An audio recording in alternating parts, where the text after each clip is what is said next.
Hello बच्चों, welcome to अवरी class. उम्मीद करता हूँ आप लोग खैर आफियत से होंगे। तो बच्चों, हम पढ़ रहे थे लेसन नंबर 14 अशोक का शस्त्र त्याग। ठीक है, तो यहाँ पे पहला दृश्य हमने पढ़ा था। यहाँ पे आखिर में अशोक अपने सेनापति से कहते हैं कि कल से युद्ध के लिए सेना तैयार कीजिए और संचालन जो है वो मैं ही करूँगा। ठीक है, इसके बाद चलिए सेकंड दृश्य पढ़ते हैं। सम्राट अशोक घोड़े पर सवार होकर सेना को संबोधित कर रहे हैं। सामने कलिंग द्वार है। ठीक है, इसके बाद अब दूसरा दृश्य में ये कहते हैं सम्राट अशोक जो है घोड़े पर सवार होते हैं, जैसे आपने यहाँ पे देख रहे हैं। ठीक है, और अपने सेना से संबोधित कर रहे हैं। ठीक है, उनसे बातें कर रहे हैं। ठीक है, उनको कुछ बता रहे हैं। वो कहते हैं कि सामने जो है वो क्या है, कलिंग किला है।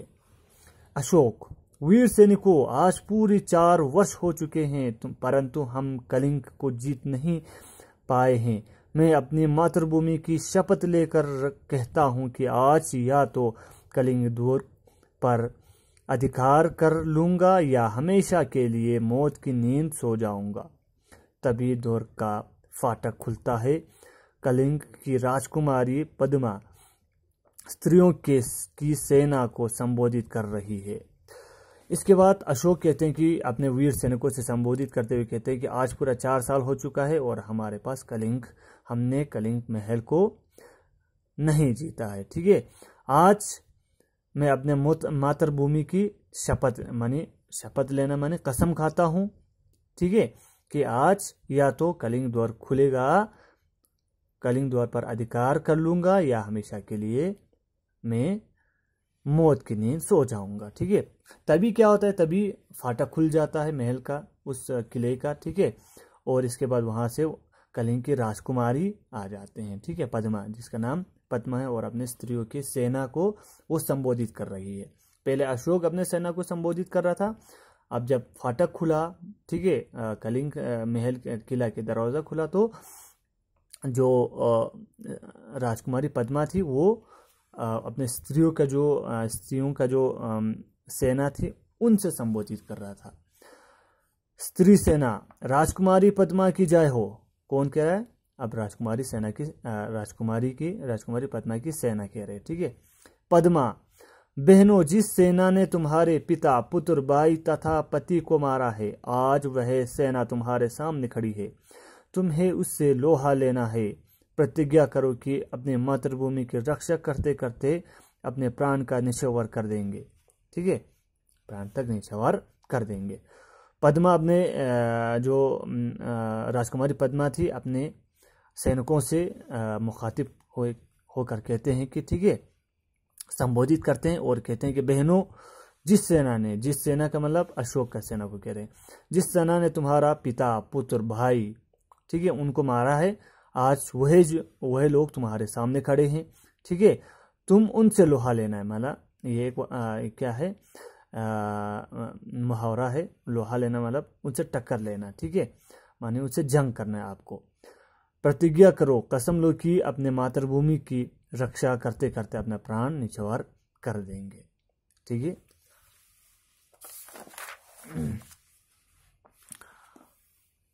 अशोक स्त्री सेना को देखकर सोच में पड़ जाते हैं कि इनसे युद्ध करने से तो स्त्री वध होगा। नहीं नहीं, ऐसा नहीं हो सकता। वे राजकुमारी पद्मा के समीप जाते हैं।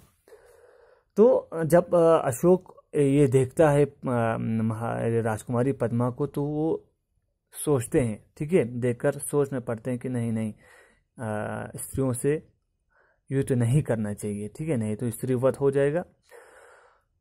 तो क्या करते हैं, ऐसा नहीं करना चाहिए। और अशोक जो है क्या करते हैं, सम्राट अशोक राजकुमारी पद्मा के समीप जाते हैं, उसके सामने जाते हैं। अशोक पद्मा से, अशोक किससे बात करे? पद्मा से, राजकुमारी पद्मा से। तुम कौन हो देवी?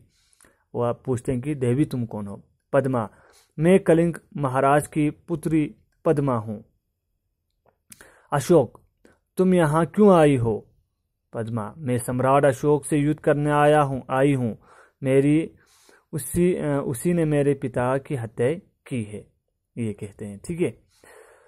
अशोक, मैं ही सम्राट अशोक हूँ राजकुमारी, लेकिन मैं स्त्रियों से युद्ध नहीं करता। अब वो अशोक कहते हैं, ठीक है, स्त्रियों से युद्ध नहीं करता। पद्मा, परंतु मैं तो युद्ध करने आई हूँ।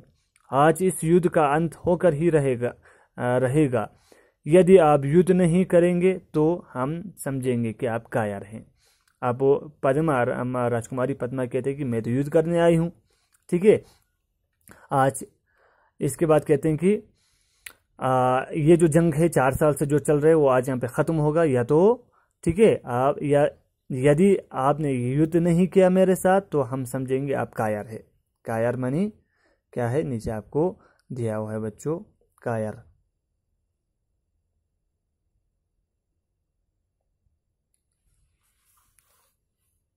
आप कायर है। अच्छा, यहाँ पे आपको नहीं दिया हुआ है। कायर मानी जो डरता है ना, डरपोक होते हैं, उसको कायर कहते हैं। इसके बाद अशोक, ऐसा नहीं है पुत्री, तुम्हारी और तुम्हारी स्त्री सेना की देशभक्त को देखकर मेरी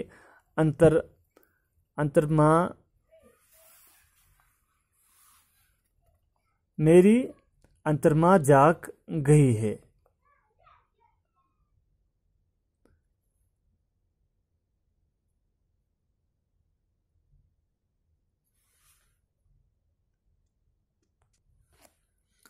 अच्छा, कहाँ पहुंचे बच्चों, यहाँ पर। देशभक्त को देखकर मेरी अंतरात्मा जाग गई है। मैं अब युद्ध नहीं कर सकता। अपनी सेना से सैनिकों, अपनी अपनी तलवार फेंक दो। इसके बाद अशोक सम्राट कहते हैं कि क्या कहते हैं कि ऐसा नहीं है पुत्री। किसको मुखातिब, किसको कहते हैं कि संबोधित किसको किया, राजकुमारी पद्मा को। अशोक कहते हैं कि तुम्हारी और तुम्हारी स्त्री सेना की देशभक्त मानी नेशनलिज्म को, ठीक है, देशभक्ति को देखकर मेरे अंतरात्मा जाग गई है।